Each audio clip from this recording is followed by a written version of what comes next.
আমার বাসার কাজের মেয়েটি প্রতিদিন সোফায় ঘুমাতো আর গভীর রাতে চিৎকার করত। আমি তা আমার রুম থেকে শুনতে পেতাম। কিন্তু কাজের মেয়েটি সকালে স্বাভাবিক হয়ে যেত। আমি পরদিন রাতে আবার সেই চিৎকার শুনতে পেতাম। আমি অবাক হতাম সেই শব্দ শুনে। তারপর কিছুদিন পর জানতে পারলাম কাজের মেয়েটি মা হতে চলেছে। আমি সেই রহস্য জানার জন্য কাজের মেয়েকে বললাম, আজ তুই আর রুমে ঘুমা, আমি তোর সোফায় ঘুমাবো। তারপর রাত যখন 2টা বাজে তখন আমার সাথে যা ঘটল তা শুনলে তোমরা ঠিক থাকতে পারবা না।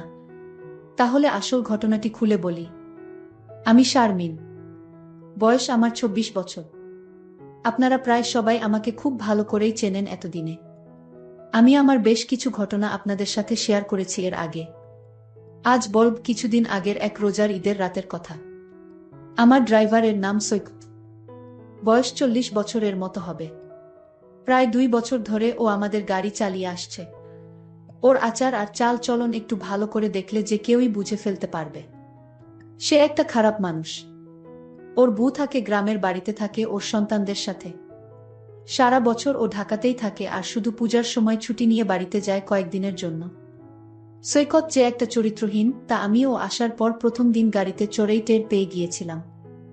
গাড়ি চালানোর থেকে এক অদ্ভুত ভাবে তাকিয়ে থাকত।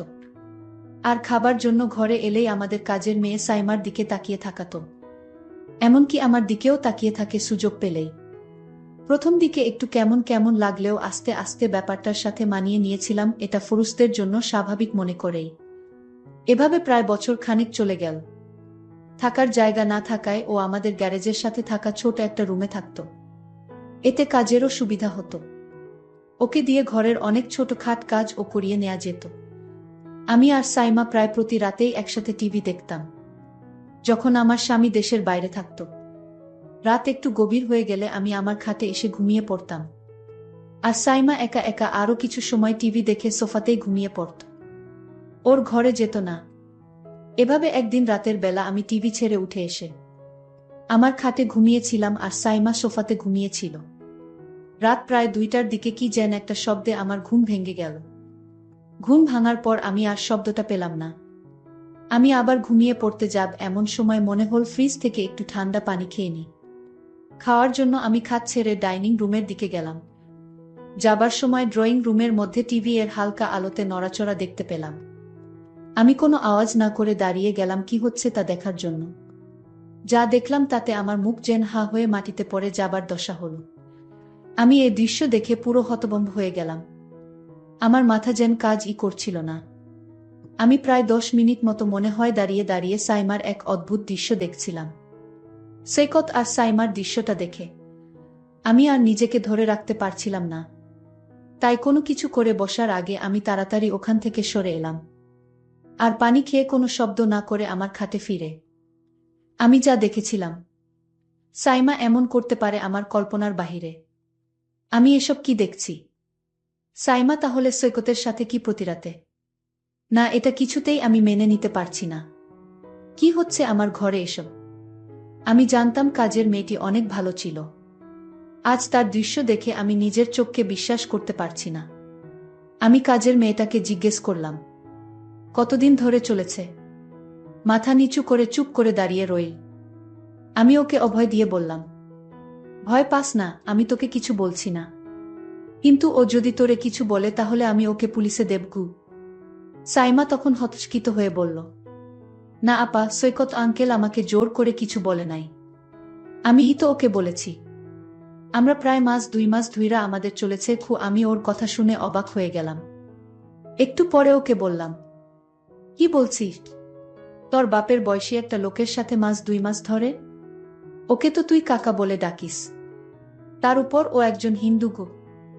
সাইমা আমার কথা শুনে পুরো চুপ মেরে গেল।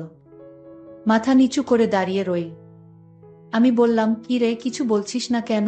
ও কাচুমাচু করে বলল, আপা, বিয়া ভাঙছে আমার 1 বছর আগে। তাই উনি যখন কইল তখন আমি আর না করতে পারলাম না। উনি আমাকে বিয়ের প্রস্তাবও দিয়েছে। হায় রে বোকা মাইয়া, হিন্দু ছেলে তোরে বিয়া করবে? দয়া কইরা কাউরে কিছু বইলেন না আপা। আর উনারে আপনার বাসার কাজ থিকা বের কইরা দিয়েন না ঘে। আমি বললাম, আচ্ছা, কিন্তু তোর একবার ও মনে হলো না যে তুই একটা হিন্দু লোকের সাথে?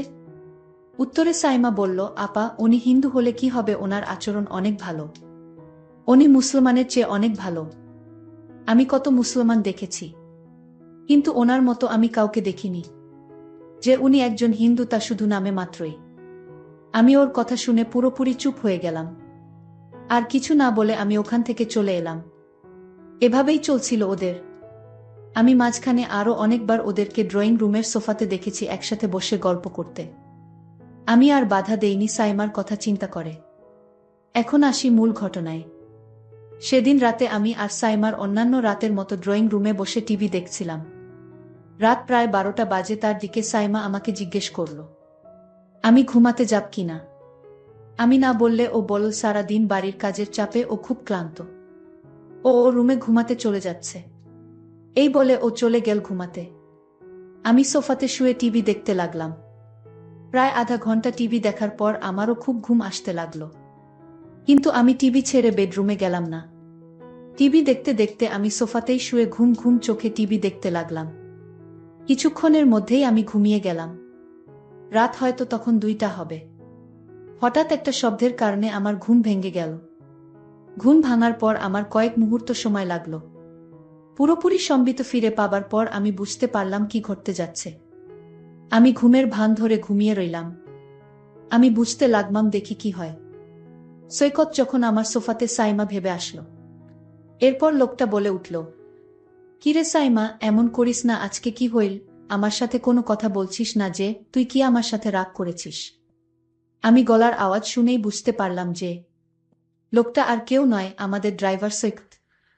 আমাকে ভুলে সাইমা মনে করে এখানে চলে আসছে। সৈকত বলল, কিরে সাইমা, আজ তোর কি হয়েছে, কোনো কথা বলছিস না কেন? কি রে, চিল্লায় ম্যাডাম রে উঠায় ফেলবি নাকি? আমি বুঝতে পারলাম যে ওকে কিছু না বললে ও এখান থেকে যাবে না। আমি তাকে কিছু না বলে তার আসল রহস্যটা বুঝতে জানতে লাগলাম। কিছুক্ষণ পর সে আমাকে বলল, কি রে, আজকে কি হয়েছে তোর? এরকম করতেস কেন? আমি উত্তরে বললাম, সৈকত, আমি সাইমা না, তোমার ম্যাডাম। সাইমা ওর ঘরে ঘুমাচ্ছে। একটু আমি বুঝতে পারলাম আমার কথা শুনে ও হতভম্ব হয়ে গেছে। সরি ম্যাডাম, আমার ভুল হয়ে গেছে। সব সময় তো এখানে সাইমাই ঘুমায়। না দেখা ভুল কইরা আমি এখানে চলে আসছি, কু দয়া কইরা স্যারকে বইলেন না। ম্যাডাম, আমার চাকরিটা চইলা যাইব। আমিও আর কিছু বলার মতো খুঁজে পেলাম না। বুঝতে পারলাম ও ইচ্ছা করে কিছু। কারণ সাইমা এই সোফাতে ঘুমায় টিভি দেখার পর। আমার এখানে থাকার কথা না। তাই আর কিছু না পেয়ে আমি বললাম, আচ্ছা ঠিক আছে, আমি তোমার স্যারকে বলবো না। ঘিও বলল, ম্যাডাম, আপনি আমারে বাঁচাইলেন। কি বইলা যে আপনারে ধন্যবাদ দিমু বুঝতাছি না গি। আমি উত্তরে বললাম, ধন্যবাদ দিতে হবে না, এটা একটা ভুলের কারণে হয়েছে। কিন্তু এখন বল, আমি এখানেই থাকবো নাকি আমাকে উঠে যেতে হবে? ও একটু ভয় পেয়ে গেল আমার কথা শুনে। বলল, সরি ম্যাডাম, ভুল হয়ে গেছে, এই তো আমি উইঠা যাইতেছি। কিউ আমি বললাম, ঠিক আছে, তুমি তো যাবে, তার আগে আমার একটা কথা শুনে যাও। তুমি আজ যা করলে আমি তো তোমাকে এ বাড়ি থেকে বের করে দিব। কারণ এমন লুকিয়ে লুকিয়ে বাড়িতে যা করছো তা কিন্তু মোটেও ঠিক নয়। আমি কিছু শর্ত দিব। যদি শর্ত মেনে নিতে পারো তাহলে তুমি এ বাড়িতে তোমার চাকরিটা টিকে থাকবে। আমি বললাম, ঠিক আছে ম্যাডাম, আপনার কথা আমি অক্ষরে অক্ষরে পালন করব। আপনি যা আদেশ করবেন আমি তা করব। তাও ম্যাডাম, আমার চাকরিটা দরকার। ম্যাডাম বলল, তাহলে চলো এখান থেকে তোমার রুমে যাই। তারপর আমি বলছি আমার শর্তগুলা। চলো তোমার রুমেই যাওয়া যাক। আমরা আস্তে আস্তে গ্যারেজের দিকে এগুতে লাগলাম। কিছুক্ষণ পর আমি আর সৈকত গ্যারেজের পাশে ওর রুমে পৌঁছে গেলাম। আমি আগে কখনো ওর রুমে ঢুকিনি। রুমটা খুব একটা বড় নয়। এক কোণায় একটা সিঙ্গেল খাট রুমের বেশিরভাগ জায়গা দখল করে রেখেছে।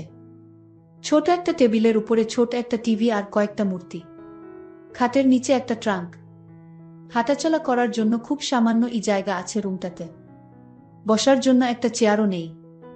আমি ওর ঘরে ঢোকার সাথে সাথে একটা দুর্গন্ধ পেলাম। আমার দম বন্ধ হয়ে আসতে লাগলো। বেশ কষ্ট করে শ্বাস নিতে হচ্ছিল।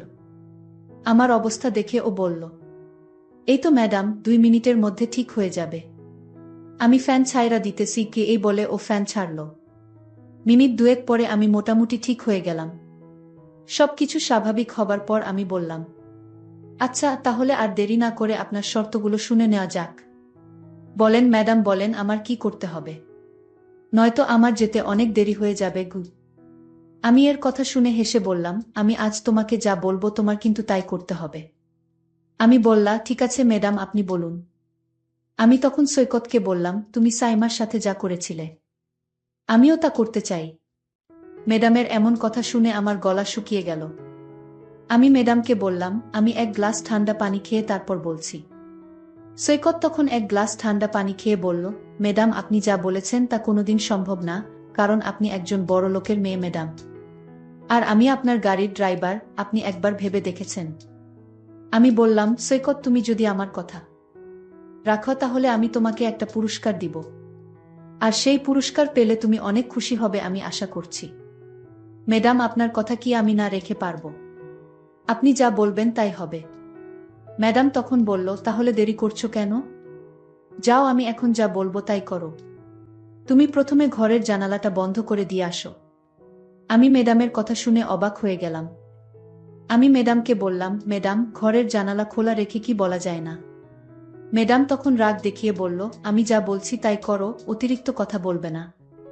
আমি বাধ্য হয়ে ম্যাডামের কথায় ঘরের জানালা বন্ধ করলাম। এবার ম্যাডামকে বললাম, এখন কি করতে হবে? ম্যাডাম বলল, যাও এবার দরজাটা বন্ধ করা। আমি ম্যাডামকে বললাম, ম্যাডাম কি বলছেন? আমি বললাম, একদম চুপ, তুমি আমায় কথা দিয়েছ আমি যা বলি তা তুমি পালন করবে। তাহলে তুমি এখন এরকম আমতা আমতা করছো কেন? আমি ম্যাডামের কথা রাখতে গিয়ে ঘরের দরজাটা লক করে দিলাম। আমি বললাম, ম্যাডাম এখন কি করতে হবে আদেশ করুন ম্যাডাম। ম্যাডাম বলল, এবার ঘরের লাইটটা নিভিয়ে দাও। আমি তখন সত্যি ভয় পেয়ে গেলাম। ম্যাডামে কি পাগল হয়ে গেছে নাকি? আমি বললাম, ম্যাডাম আমি পারবো না, আপনি গিয়ে লাইট বন্ধ করুন। ম্যাডাম বলল, বেয়াদব, আমার মুখের উপর কথা বলিস তুই? আমি ম্যাডামের কথা শুনে বললাম, ম্যাডাম ঠিক আছে, আপনি রাগ করবেন না, আমি বন্ধ করছি। আমি তখন হেসে হেসে বললাম, সৈকত আমি জানি তুমি একজন ভালো মানুষ, আর তাই আমি তোমাকে একটা কথা বলবো, আর সেটা হলো আমি চাই তুমি হিন্দু থেকে মুসলমান হয়ে যাও। যদি তুমি হিন্দু থেকে মুসলমান হও তাহলে তোমার সাইমাকে আমি তোমার সাথে বিয়ে দিব।